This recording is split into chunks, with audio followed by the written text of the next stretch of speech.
At 1:13 a.m., her location froze outside a house I'd never been to. I refreshed the screen. Still there. Still at his place. Still not answering. The battery icon on her phone was at 42%. So she hadn't run out. She just chose silence. You ever stare at your ceiling so long it stops looking like a ceiling? Just a blank sky pressing down on your ribs? That was me.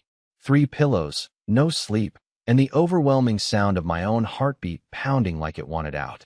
Earlier that evening, she'd walked past me holding her keys and said, "Don't wait up." No argument. No explanation. Just that smug tone she uses when she knows I'm not going to stop her. I asked, without looking up, "Is it that Caleb party?" She smiled like I was the dumbest man alive. "It's not that deep, John." But it was. It always is when it involves him. Because this wasn't about fun or nostalgia or catching up with old college friends. This was a calculated play. A cold move on the emotional chessboard where I'm always 2 turns behind. So she left, and I did exactly what she told me not to do. I waited up. I watched the red dot blink across town until it stopped moving. I searched the address. It was a condo. Upper floor. Rooftop terrace. Reviews said the music never stopped before 4 a.m. And just like that, I couldn't breathe. Every second was a war in my chest. I paced. Saturday. Stood. Sat again. Then I did something I'm ashamed of. I opened our wedding album, flipped to a random photo, and asked it, was it always going to end like this? The photo didn't answer. But I swear, she looked happier with her eyes closed than she had in the last 6 months. By 3:06 a.m., I'd already planned what I was going to say when she came back. I practiced it in the mirror. Tone calm. Word sharp. No begging. No breaking. No letting her see me as the weak one again. But when the doorknob finally turned and I heard her heels hit the tile, all I could say was it worth it?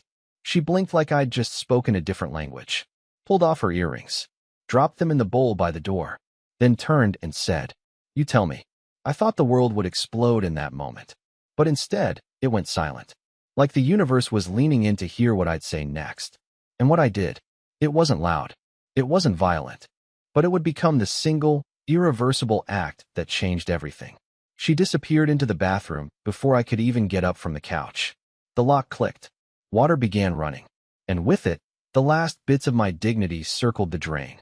I sat there in the same spot I'd been rooted to all night, still in the hoodie I'd spilled tea on 3 hours earlier, still watching the front door like maybe she'd reverse time and walk in again, softer, kinder alone. But no.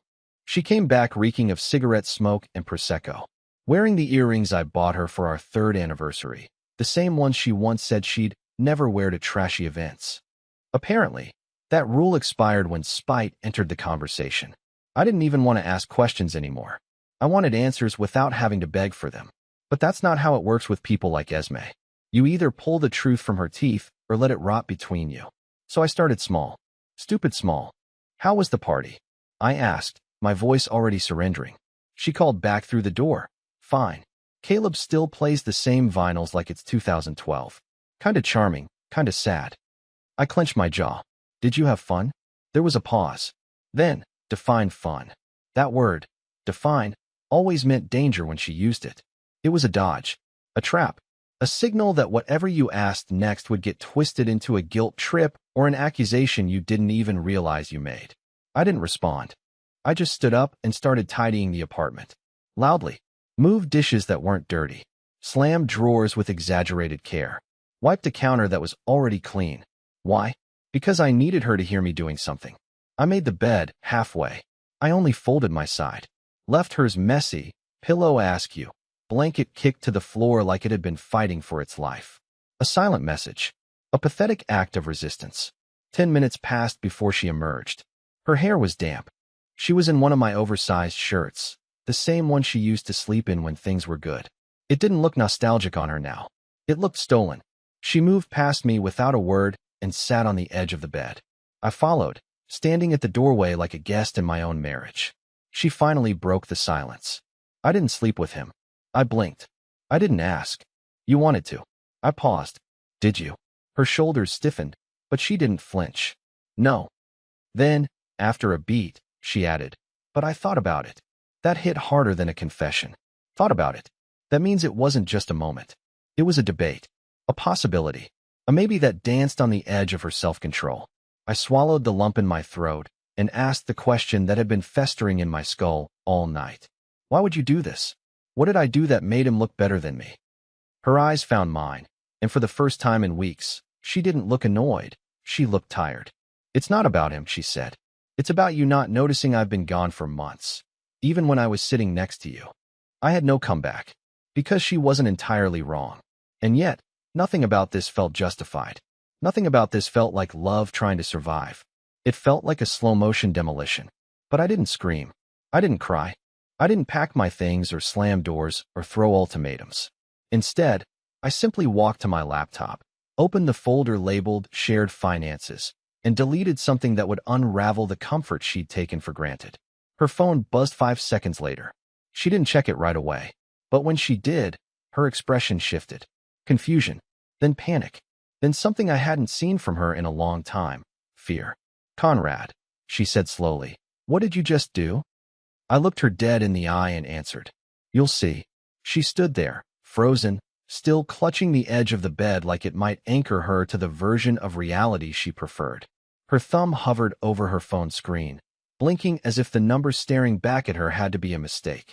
Why does our savings account say $0? 00, she finally asked, her voice sharp but shaking beneath it. I didn't turn around. I just kept staring out the window, arms crossed, watching some bird fumble with a plastic wrapper in the gutter. It doesn't say 0, I said. It says restricted. There's a difference. She exhaled sharply. What the hell does that mean, Conrad? It means I moved it. Not spent. Just moved. Temporarily. Her voice dropped into that quiet, venomous tone that always came before a storm. You had no right to touch our money without telling me. Oh, like how you had every right to spend the night God knows where, while I counted ceiling tiles in our empty bed. I turned now, and my own voice surprised me. I sounded calm, not spiteful, not defensive, just emptied out. She stood up, barefoot now, legs tense like she might pace, but didn't know where to go. This isn't a game. Then stop playing. I could see the words slice through her, but she didn't let them bleed. Esme was never one to show damage in real time. She processed in silence and detonated later, usually after a glass of wine and a carefully chosen insult. You didn't even ask me, she said again, but this time it sounded less angry and more betrayed. I laughed, not because it was funny, but because the hypocrisy practically begged for it. Ask you? Are we back to that now? I'm supposed to check in before I protect myself from you? She shook her head, hair still damp from the shower, strands sticking to her neck. You don't understand what it's like to feel invisible. No, I said, stepping closer. But I do know what it's like to feel replaced. Her eyes flicked away, guilt flashing across her face before she forced it back down into that practiced neutrality she always wore when the conversation got uncomfortable. She reached for her phone again, probably texting one of her girlfriends, or maybe even him. Caleb, with his rooftop playlist and his poetry tattoos, and his uncanny ability to exist wherever I'm not. And that's when I said something I hadn't planned. Something that didn't come from strategy or bitterness, but from that raw, aching core that had kept me up for weeks. I canceled the lease renewal. I told her, soft and steady. She blinked. What? I nodded. I've been covering everything for the last 3 months. Rent, utilities, even your credit card minimums. You said things were tight, and I didn't want to humiliate you. But I realized this isn't my home anymore. It's just a waiting room for your next exit. You can't be serious, she whispered, stepping closer now, eyes scanning my face for some clue that I was bluffing. I held her gaze. You'll have 60 days. That's what the contract says. And I'll help pack. But I won't stay where I'm not wanted. You're doing all of this over one night? She snapped, the venom finally showing again. No, I said. I'm doing this because I gave you every night, and you still chose his. There it was, the crack, a visible tremble in her bottom lip. But before I could see whether it was rage or remorse taking shape, she turned and left the room. The door slammed, and I stood alone, listening to the silence she used to fill so easily. But for the first time, I wasn't just hurting. I was building something from the wreckage, and she had no idea what was coming next. She didn't leave the apartment. Not right away. I heard her in the bathroom, the sound of a drawer sliding open, then closed. Then open again. Then silence. Maybe she was pretending to pack. Or maybe she just needed something to slam, now that I wasn't yelling back. I sat at the kitchen counter, tapping my fingers against the empty mug in front of me. I hadn't had coffee in hours, but I kept sipping from it anyway. Muscle memory, I guess. Like all the other things I used to do when our relationship still made sense. The door creaked behind me. Esme walked out of the hallway holding a white trash bag that wasn't even half full. A hoodie, a brush, some skincare bottles I recognized from the edge of the sink. She dropped it near the door and leaned against the wall like she needed a break from pretending she had a plan. I didn't look at her. I just said, "You really think packing a bag makes you the victim here?" "I'm not playing the victim," she replied quietly. "I'm just tired of you acting like everything I do is a betrayal." I finally turned to face her. "You left in the middle of the night to go to your ex's rooftop party and came home the next morning wearing my shirt and someone else's perfume. How is that not a betrayal?" She opened her mouth, then shut it. For once, she didn't have a line ready. Good, because I wasn't finished. "You know what the worst part is?" I said, voice shaking but sharp. "I knew you weren't going to come home. I knew from the second you looked at your phone and smiled like a teenager getting a text from their first crush. I knew. But I still sat there like a goddamn puppy, refreshing your location and pretending I didn't see what I saw." She blinked, eyes glassy but dry. "I didn't. Don't." I cut her off. "Don't insult both of us with lies just because the truth is inconvenient." She stepped forward now, slow, careful. "So what, Conrad? What's the goal here? You want me to grovel? Sleep on the floor? Cry in the hallway so you feel like you've won?" "No," I said, folding my arms. "I don't want you to cry. I want you to understand. I want you to admit you burned down the house and handed me a water gun after." She stared at me for a long moment. And then, almost too quietly to hear, "I thought you'd stop me." "That stopped me." "What?" She looked away. "I wanted you to say no. I wanted you to care enough to fight. But you just let me walk out." My voice cracked. "So it was a test?" "No," she said quickly. "Yes. I don't know. Maybe." I shook my head, stunned. "You risked our entire marriage on emotional chicken." "Don't act like you've been perfect," she snapped, instantly defensive. "You've been cold. Checked out. You live in spreadsheets and silence. You only touch me when I touch you first." I opened my mouth to argue, then stopped. Because as much as it hurt, some of it was true. I had been distant.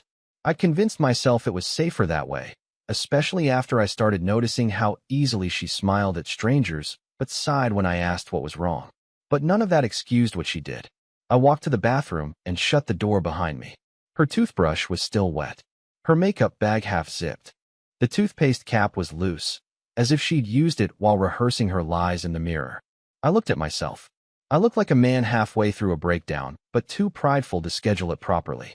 And right then, I made a choice I hadn't seen coming. I opened the drawer beneath the sink, reached behind the box of old cough drops, pulled out the small fireproof envelope I'd hidden there 2 months earlier when things started slipping, the envelope labeled contingency. Inside was a printed list of everything I'd been quietly preparing in the background. The passwords, the hidden savings, the legal contact, and the name of the private investigator I swore I'd never call. But she'd just admitted it. She wanted me to stop her. And now? Now I would. But not with shouting. Not with violence. Not with pathetic tears. I would stop her with truth. And she had no idea how close it already was. I didn't sleep that night. Didn't even try. Just sat in the living room as the sky peeled from black to blue, arms folded over my chest like I was holding in the weight of everything I didn't say. Esme moved around the apartment the way a thief does, careful, quiet, trying not to draw attention. I heard drawers open in slow motion, closets creaking, the soft clink of her necklace chain as she slipped it into her purse. She hadn't said a word since I walked out of the bathroom hours ago, but the silence between us had shaped now. It had mass. It was practically furniture. Around 7 a.m., I finally stood and walked past her without looking. She was in the kitchen, back turned, pretending to organize something that didn't need organizing. "I'm going to the office," I said, grabbing my keys. She flinched like the words stung her. Not because of what I said, but because of how normal I made it sound. She turned halfway. "Conrad, can we please not do this in slow motion? Either end it or fight for it. But this limbo thing is making me sick." I paused at the door. "Funny. That's exactly how I felt watching your location sit outside Caleb's condo at 3 a.m. Her mouth opened, No words came. I left. But I didn't go to the office. I didn't even bring my laptop. Instead, I drove 2 towns over, parked in front of a sleepy law firm above a bakery, and took the elevator to the 3rd floor. The woman at reception didn't ask questions. She buzzed me in like she'd been expecting me for weeks. And maybe she had. I'd emailed a few months ago, tentatively, just asking about separation options. At the time, I'd still been hoping things would turn around. But now, I needed more than options. I needed protection. 30 minutes later, I left the office with an envelope of printed forms, a list of documents to prepare, and a phone number I was told to call only if she escalates first. I wasn't pulling the trigger yet, but my hand was hovering above it. Instead of heading home, I took a detour to the coffee shop where Esme and I used to go before we started resenting each other. I sat in the corner booth we once claimed as ours, sipped something bitter, and pulled up the email app on my phone. I opened the message thread with Davis, my cousin, the software engineer, who owed me a favor. Subject: need that favor you offered. Message: remember when you said you could scrape private posts from someone's IG if their account was set to public briefly? I need it. Now. I hit send and stared out the window, wondering when exactly I stopped recognizing the person I married. Or worse, when she stopped recognizing me. It only took Davis 10 minutes to reply. Got it. Sending a zip in a sec. Caleb's a moron. He had his account unlocked for like 48 hours last week. Whole archives on the way. By the time the download hit my inbox, I already knew what I was looking for. Not explicit photos. Not cheating confessions. Just patterns. And there it was. A comment from Esme on a photo of Caleb from 2 months ago, buried deep, posted at 2:11 a.m. on a Wednesday. Speech balloon God, I missed this version of you. Not a like. Not a heart emoji. A message. One that said she remembered a time when she was his. One that suggested she wanted to be again. And most damning of all, she deleted it hours later. But he replied before she could. Speech balloon, he's still here. Just say when. I sat there, phone in my hand, heart thudding like a drum in a cave. The worst part wasn't the flirtation.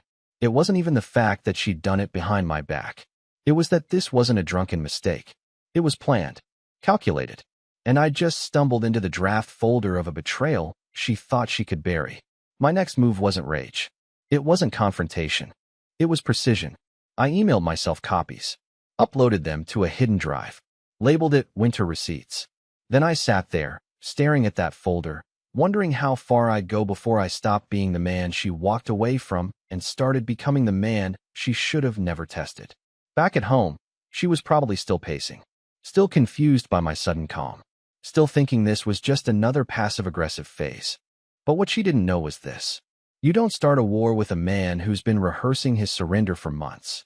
Because when he finally stops holding the line, he doesn't run. He burns. When I walked back into the apartment that evening, the first thing I noticed was the smell, citrus and bleach. Not her perfume, not the coffee she always forgets to turn off, but the unmistakable sharpness of a space that's been sanitized in a hurry. She'd cleaned everything. The shoes by the door were lined up like soldiers. The throw pillows on the couch were perfectly aligned. No dents, no creases. The garbage had been emptied. The glass table was wiped so thoroughly I could see the veins in my own forehead reflected back at me. Esme was sitting at the dining table, legs crossed, wine glass in one hand, her phone turned face down beside her. She didn't look up. She just swirled the glass lazily and said, I made dinner. I stood there with my keys still in hand, stunned. Why? She gave a slow shrug. Felt like cooking. I stepped closer. The table was set for 2. Plates, napkins, the good silverware. The kind we only used when her mother visited and judged me silently over mashed potatoes. You hate cooking, I said flatly. People change. Not overnight. She finally looked at me. And I saw it right away. Control. She wasn't trying to win me back. She was trying to reset the board. Shift the power. Make me wonder if I was the crazy one for thinking we were on the edge of collapse. I figured we could talk, she said. Not scream. Not sulk. Just talk. I sat across from her. My chair scraped the floor louder than expected, but neither of us reacted. There was tension in the air, but it wasn't explosive, it was clinical. Like 2 coworkers about to fire each other politely. She poured a second glass and pushed it toward me. You've been distant. Cold. Secretive. I raised an eyebrow. I wonder why. She didn't blink. This doesn't feel like a marriage anymore. Because you took it somewhere else last weekend. I didn't sleep with him, she said again. And this time, her voice wasn't defensive. It was measured. But I could have. And you know what stopped me? I leaned forward, pulse pounding. She stared straight into me. Not guilt. Not love. It was the thought that you wouldn't even care. That I'd come home, and you'd just fold your side of the bed and go back to pretending I was still yours. There it was again. That test she keeps pretending wasn't a test. And this, I gestured to the table, the wine, the eerie calm. Is what exactly? A peace offering? No, she said. It's a reminder. Of what? She smiled faintly. That I can still make you wonder. I sat back, stunned. So now it's a game? It's always been a game, Conrad. You just hate playing because you know I'm better at it. I opened my mouth, then closed it. This wasn't the woman I married. Or maybe it was, and I'd just never seen the full version of her until she realized I might walk away first.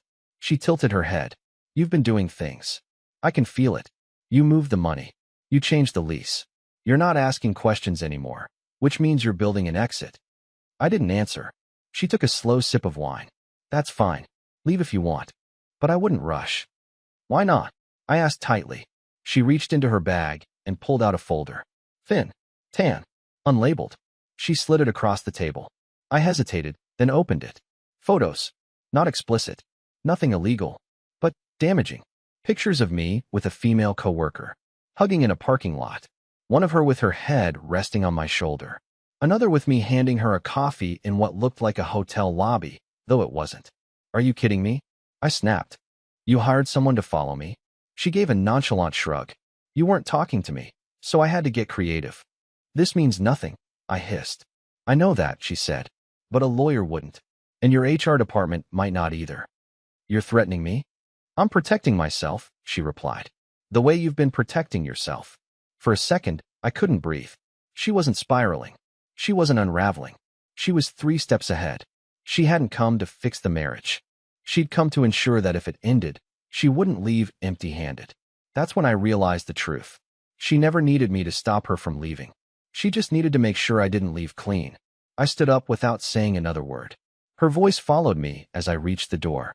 Where are you going? I turned just enough for her to see my jaw tighten. To remind someone why I haven't quit this marriage yet. Her eyes flickered. You think there's someone out there who still wants to hear your side? I didn't answer. Because I wasn't going to talk.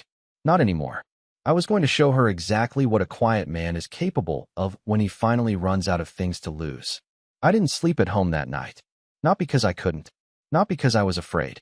But because for the first time in months, I wanted to feel what it was like to be in a place where the air didn't shift with every look.